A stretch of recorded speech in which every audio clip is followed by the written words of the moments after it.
People who never chase anyone are often the ones everyone is drawn to. Strange, right? The less they try, the more attention they get. So what's the psychology behind this? Why does not chasing make you more attractive? Let's break it down. People who don't chase see their time as valuable. They don't text endlessly. They don't wait around for replies. They don't put their life on hold for someone else, because to them, attention is currency, and they spend it carefully. This creates a powerful signal. I have a life, and you're not the center of it. And ironically, that's what makes people more interested. Most people chase because they want to feel chosen. They want attention, approval, reassurance. But people who don't chase already feel enough. They don't need constant replies to feel secure. They don't need others to confirm their worth. And this creates something rare: emotional independence. When you don't need validation, you naturally become more attractive. Chasing often comes from anxiety, not knowing where you stand, not knowing what the other person feels. So you try to control it. You text more, you push conversations, you try to secure the connection. But people who don't chase are comfortable with uncertainty. They don't force clarity.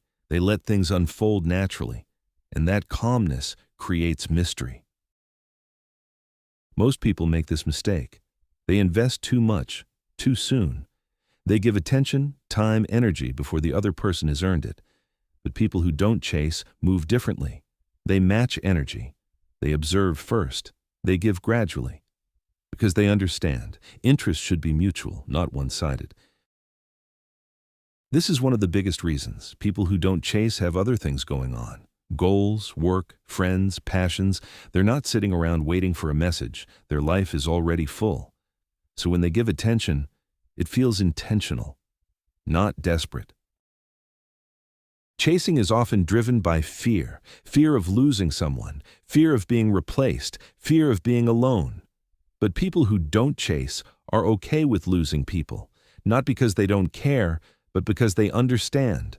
The right people don't need to be chased. This mindset removes pressure and makes their presence feel calm, not clingy. At the core of it all is self-respect.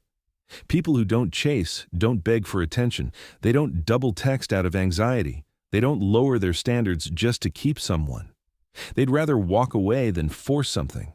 And that level of self-respect is incredibly attractive. Instead of chasing, they create space. And space does something interesting. It makes people think. It creates curiosity. It builds tension. When you're always available, people take you for granted.